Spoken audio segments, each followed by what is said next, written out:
बिस्मिल्लाहिर्रहमानिर्रहीम। Third year, अस्सलाम वालेकुम। हाउ आर यू बेटा? ओके, तो आज के पार्ट में हम लोग पार्किंसन डिज़ीज़ की पैथोफिजियोलॉजी की बात करेंगे। आपको याद होगा कि हमने अपने पिछले पार्ट में ये डिस्कस किया था कि पार्किंसन डिज़ीज़ बेसिकली क्या है। पार्किंसन डिज़ीज़ बेसिकली एक is a neuro degenerative disorder and that is due to the degeneration of dopaminergic neurons. Dopaminergic neurons की बेसिकली डीजेनरेशन हो जाती है और इसकी वजह से बेसिकली पार्किंसन डिजीज़ होती है। ये एक क्रॉनिक डिसऑर्डर है and this is associated with parkinsonism, या आप ये कह सकते हैं कि पार्किंसोनिज्म इसका एक मेजर सिम्टम है। And what is parkinsonism? Parkinsonism basically एक मोटर सिम्टम है और पार्किंसोनिज्म में ट्रेमर्स, जर्किंग, पोस्चर की इंस्टेबिलिटी, डिफ़िकल्टी इन वॉकिंग और डिफ़िकल्टी इन मूवमेंट, ये तमाम सिम्टम पार्किंसोनिज्म में फ़ील होते हैं।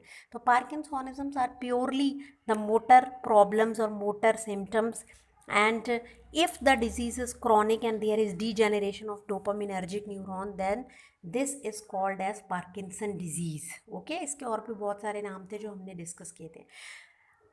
Have a look at the pathophysiology of Parkinson disease. Parkinson disease basically होती क्यों है? ये कैटजंग से पिक्चर ली है मैंने, आप लोग खोल के कैटजंग को देख सकते हैं। यहाँ पर कैटजंग की ये डायग्राम है और इसमें ख़ास बात ये है कि आप ये देखिए कि this one is substantia nigra and this is corpus striatum. ठीक है, स्ट्राइएटम जिसे हम कहते हैं, और ये सब्सटेंशिया नाइग्रा है।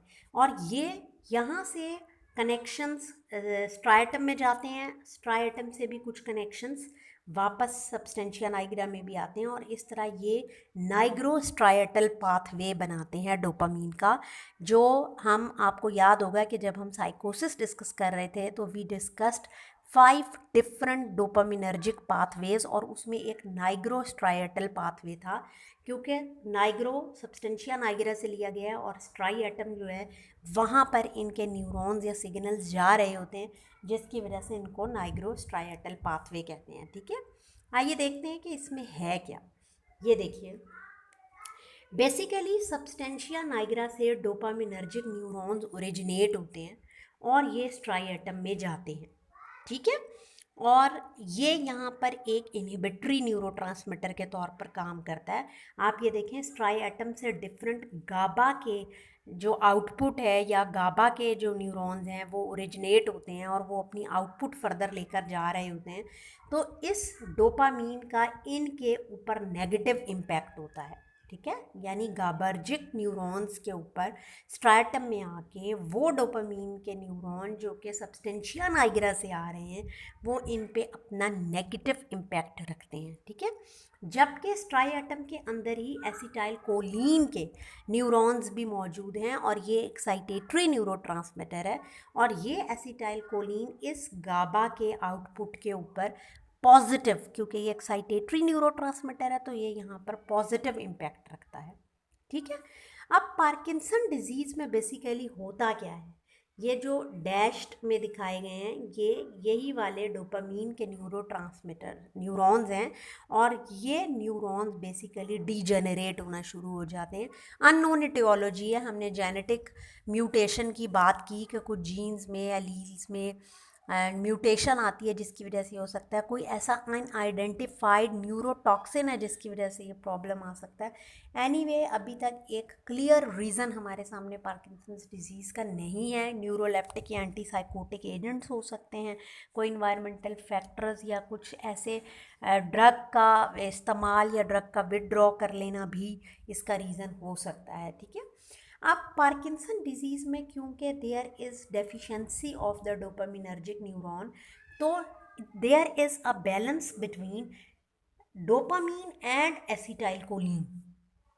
ठीक है ना, स्ट्राइएटम के अंदर, स्ट्राइएटम में डोपामीन और एसिटाइलकोलिन दोनों के दोनों न्यूरॉन्स, इनके न्यूरॉन्स और फिर ये न्यूरोट्रांसमीटर एक बैलेंस में होते हैं, और इस बैलेंस की वजह से जो गाबा का आउटपुट है उस पर एक बैलेंस इम्पैक्ट रहता है, यानी डोपामिनर्जिक न्यूरॉन्स उन पर नेगेटिव इम्पैक्ट डालते हैं और एसिटाइल कोलिन उन पर पॉजिटिव इम्पैक्ट डालता है, जिसकी वजह से एक बैलेंस रहता है between dopamine and acetylcholine.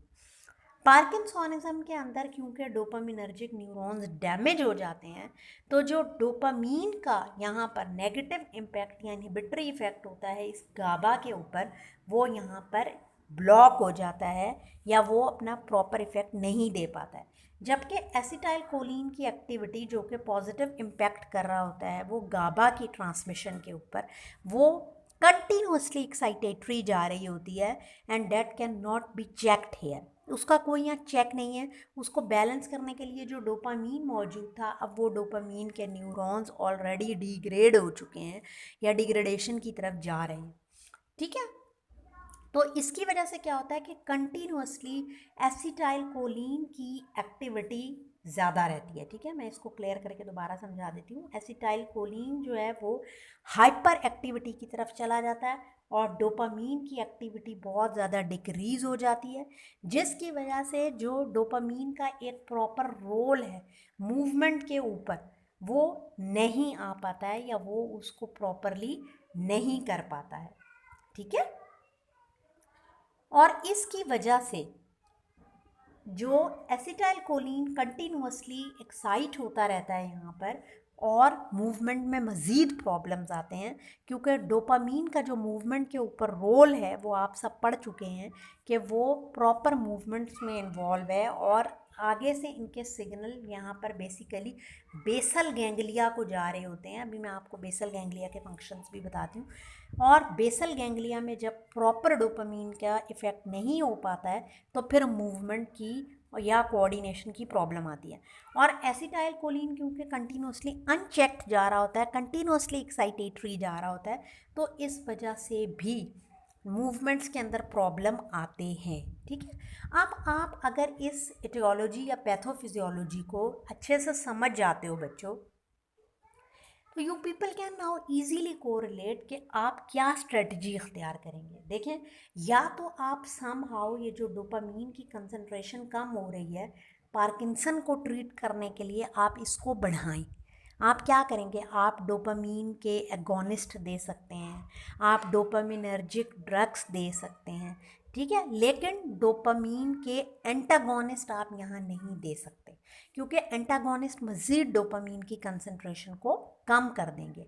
आप ऐसी ड्रग्स दे सकते हैं जो सम हाउ डोपामीन की कंसंट्रेशन को इंक्रीज़ करें, क्योंकि ऑलरेडी डोपामीन की यहाँ डेफिशिएंसी हो रही है।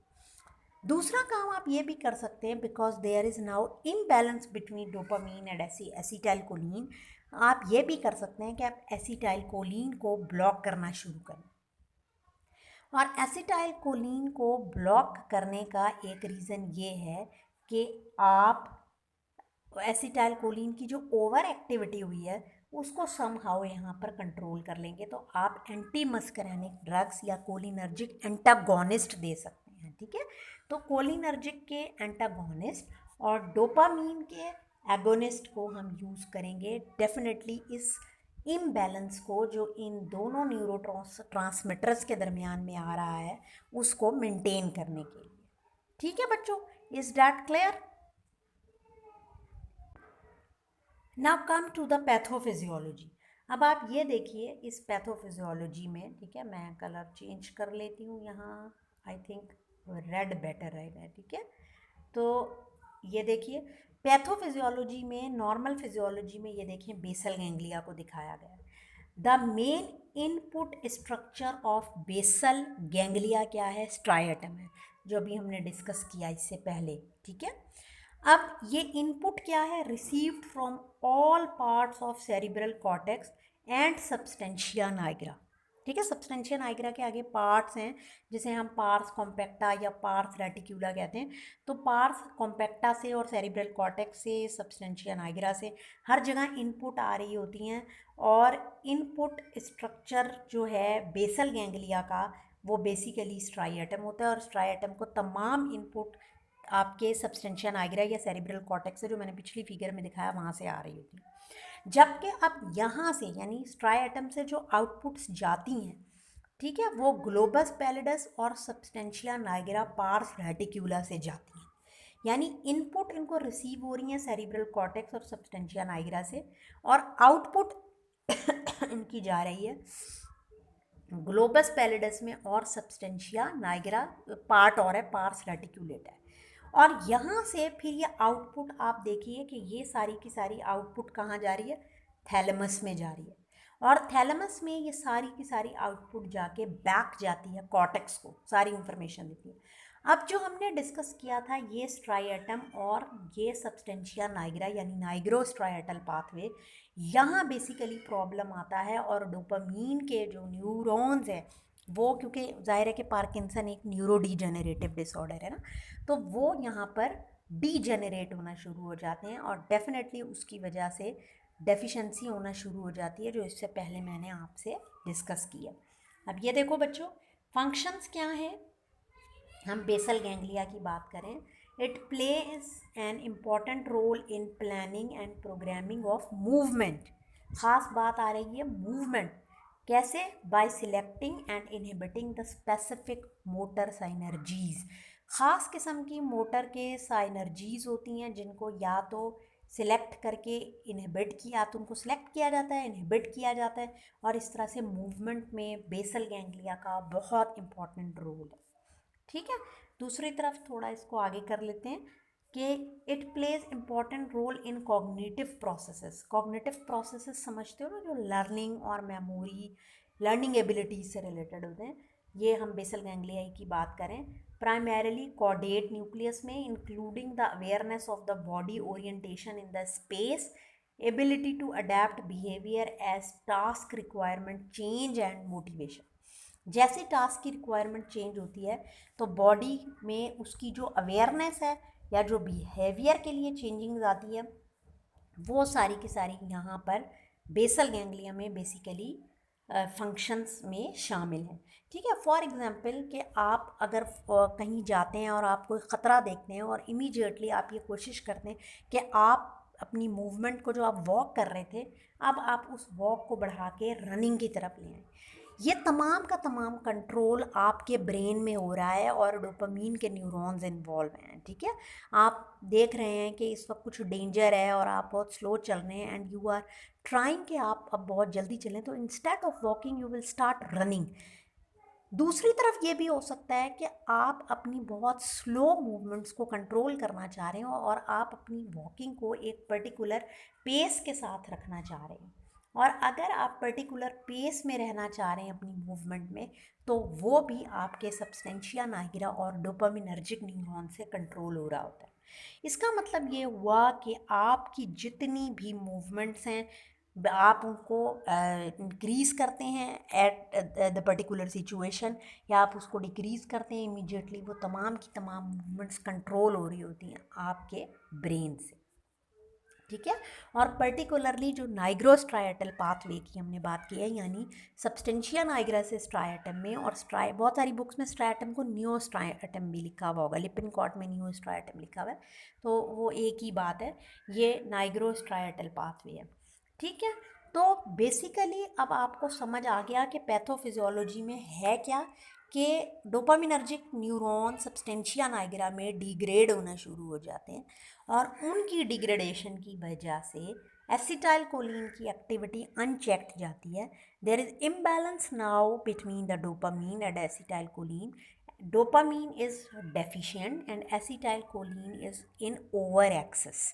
ठीक है, जिसकी वजह से जो मूवमेंट के प्रॉब्लम्स हैं, रिजिडिटी है, ट्रेमर्स हैं, पोस्चर की इंस्टेबिलिटी है, प्रॉपर बैठ नहीं सकते, डिस्टोनिया है, डिफ़िकल्टी इन वॉकिंग है, पार्किंसंस के जो सिम्टम हैं, वो सब इसी की वजह से आना शुरू होते हैं। ठीक है, इज़ दैट क्लियर। अब आप देखिए कि आप क्या स्ट्रेटजी यूज़ कर सकते हैं पार्किंसन के केस में। अगर मैं पार्किंसंस की बात करूं, what could be the strategy. हमें पता चला कि जनाब डोपामीन की कंसंट्रेशन यहाँ कम है और एसिटाइल कोलिन की कंसंट्रेशन यहाँ ज़्यादा है। आप बैलेंस करने के लिए डोपामीन की कंसंट्रेशन को बढ़ाएंगे और एसिटाइल कोलिन की कंसंट्रेशन को कम करेंगे। Isn't it? ठीक है,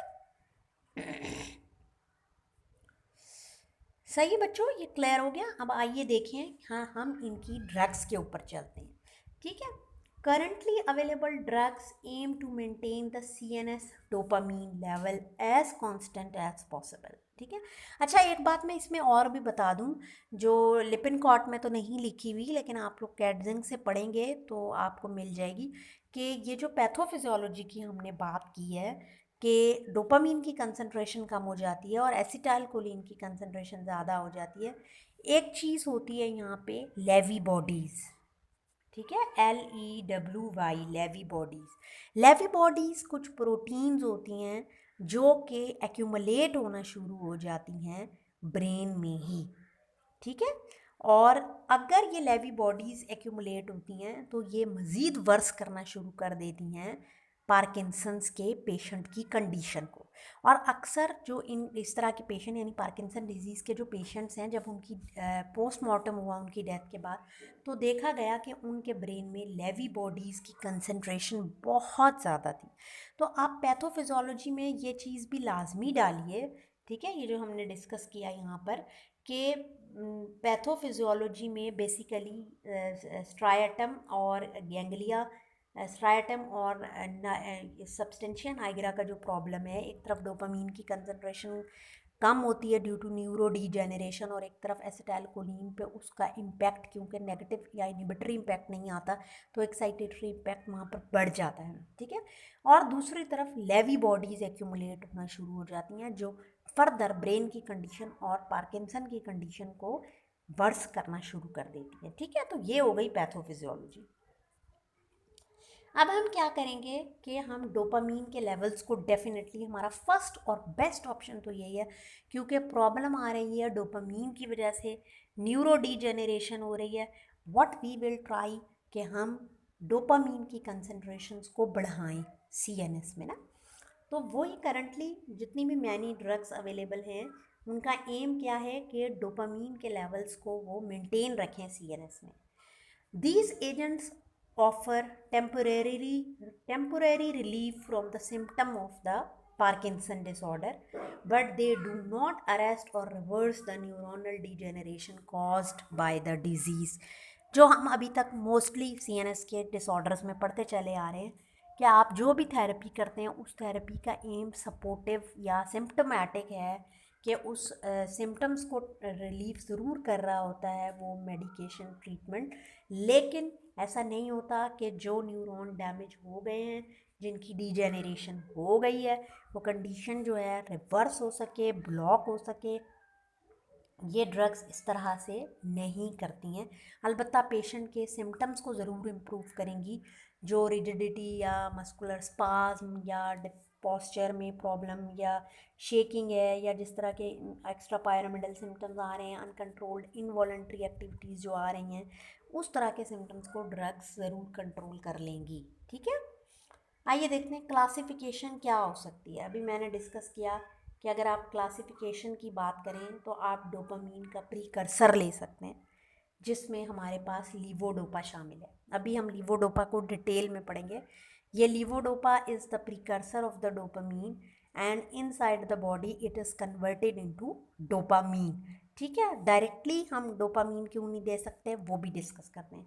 इसके अलावा आप क्या दे सकते हैं, आप डोपामीन के एगोनिस्ट दे सकते हैं। एगोनिस्ट वो होते हैं which act just like the neurotransmitter या लाइगेंड। तो ब्रोमोक्रिप्टीन है या परगोलाइड है, ये ओल्ड हैं, और अब न्यू में प्रेमीपेक्सोल और रोपिनीरोल वगैरह हैं जो बेसिकली डोपामीन के एगोनिस्ट हैं और डोपामीन लाइक इफ़ेक्ट देंगे। या आप यूँ समझें कि डोपामीन के एक्शंस को इन्हांस करेंगे। एगोनिस्ट वो होते हैं, आपने बेंजोडाइज़पीन्स देखे जो गाबा के थ्रू काम कर रहे होते हैं, वो गाबा की एक्टिविटी को इन्हांस कर रहे होते हैं, वो गाबा के एगोनिस्ट हैं।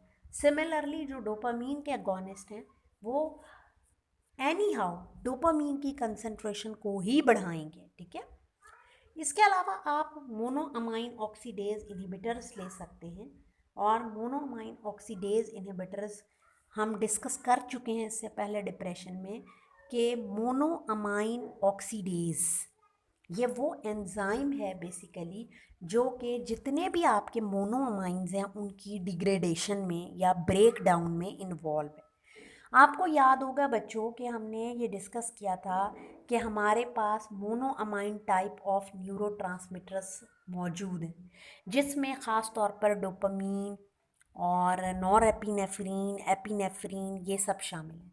तो डोपामीन क्योंकि खुद एक मोनो अमाइन है, डोपामीन अमाइन एक ही अमाइन है उसके अंदर, तो मोनो अमाइन ऑक्सीडेज वो एंजाइम है जो इस डोपामीन को डिग्रेड या डिस्ट्रॉय कर सकता है। ठीक है। अब अगर हम वो ड्रग्स ले लें जो कि इस मोनो अमाइन ऑक्सीडेज को ब्लॉक कर दें, यानी वो मोनो अमाइन ऑक्सीडेज इनहिबिटर्स कहलाएंगे। ठीक है, आई एम पिकिंग पेन।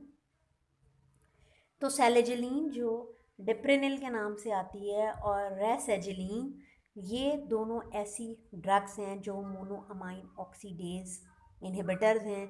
और जब ये मोनोअमाइन ऑक्सीडेज को ब्लॉक करेंगी तो डेफिनेटली डोपामीन की डिग्रेडेशन नहीं होगी, और जब उसकी डिग्रेडेशन नहीं होगी तो उसकी कंसंट्रेशन यहाँ पर बढ़ेगी।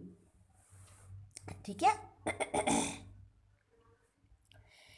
अच्छा बच्चों, इसमें एक बात और इम्पॉर्टेंट आप लोगों ने शायद नोट की हो कि जब हम डिप्रेशन पढ़ रहे थे तो वहाँ पर हमने जो मोनोअमाइन ऑक्सीडेज इनहिबिटर्स डिस्कस किए थे वो ड्रग्स ये वाली नहीं थी, बल्कि वो थी फेनल्जीन, आइसोकार्बोक्साजिड एंड ट्राई हेक्सीफेनिडिल।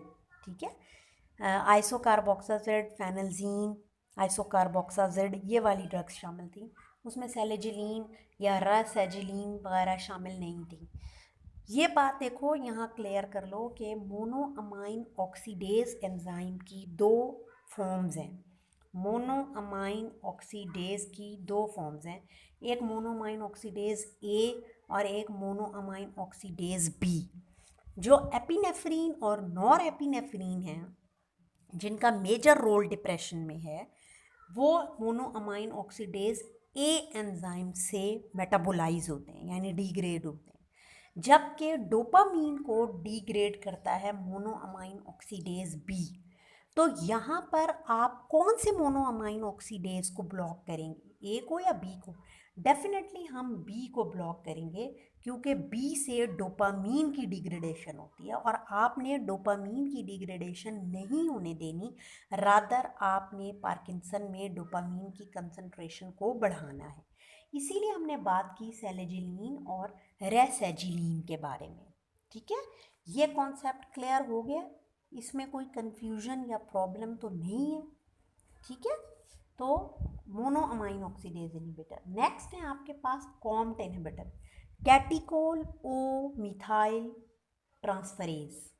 ठीक है, कैटिकोल ओ मिथाइल ट्रांसफरेज भी एक ऐसा एंजाइम है, ट्रांसफरेज आखिर में ए एस सी आ रहा है ना, तो this indicate catechol O methyl transferase के बेसिकली ये एक एंजाइम है, और ये एंजाइम भी डोपामीन को बल्कि मोनोमाइंस को डिग्रेड करता है। ठीक है, तो टॉलकेपोन और एंटाकेपोन वो ड्रग्स हैं जो कि इस कॉम्ट को इनहिबिट कर सकती हैं, और ये कॉम्ट अगर इनहिबिट होगा तो डोपामीन मेटाबोलाइज नहीं होगा।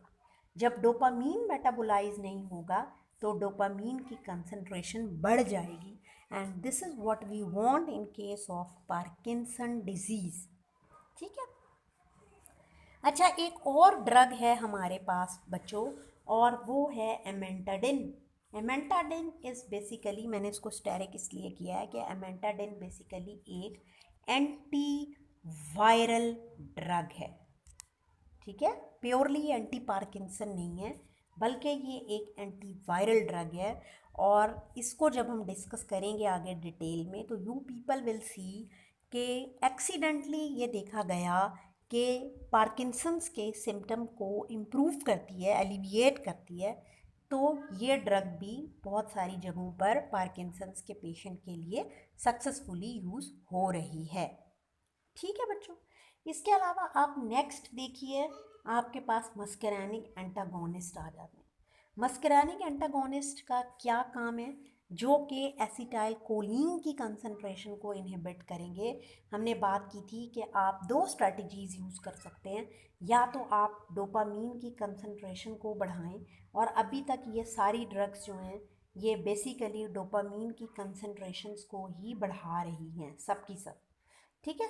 अब आप देखें जो आपके पास सेकेंड स्ट्रेटजी है कि जो एसिटाइल कोलिन की कंसंट्रेशन बहुत एक्सेस में जा रही है, आप उसको डिक्रीज़ कर सकते हैं by means of muscarinic antagonist. और इसके लिए जो हमारे पास ड्रग्स अवेलेबल हैं वो हैं बेंजोस्ट्रोपिन, प्रोसाइक्लिडीन, ट्राईहेक्सीफेनिडिल एंड बाइपेरिडिन। इन ड्रग्स के नेम याद रखिएगा। ये मस्करेनिक एंटागोनिस्ट या एंटीकोलिनर्जिक ड्रग्स हैं। ख़ास तौर पर सीएनएस में, सेंट्रल नर्वस सिस्टम में एसिटाइल कोलिन की कंसंट्रेशन को ब्लॉक करेंगी। और वो जो ओवर एक्टिविटी एसिटाइल कोलिन की वजह से आ रही है, तो now there would be a balance between acetylcholine and dopamine. वरना इससे पहले आपने ये देखा था कि ये बैलेंस डिस्टर्ब हुआ है, इस तरह से जा रहा है, डोपामीन नीचे है और एसिटाइल कोलिन की कंसंट्रेशन ऊपर। तो जब आप इसको रिड्यूस कर देंगे तो ये चीज़ ऑटोमेटिकली बैलेंस में आ जाएगी। इस डैट क्लियर? तो हमने अभी तक डिस्कस किया पैथोफिजियोलॉजी को और ट्रीटमेंट स्ट्रेटजी क्या हो सकती है, और इस सिलसिले में हमने क्लासिफिकेशन को डिस्कस किया। ये मेजर ग्रुप्स हैं, आप इनको गो थ्रू कर लें। डोपामीन प्रिकर्सर में लीवोडोपा है, डोपामीन एगोनिस्ट हैं, bromocriptine, pergolide, pramipexole, ropinirole, then mono amine oxidase inhibitor, specifically B selegiline and rasagiline, COMT inhibitors, tolcapone and entacapone.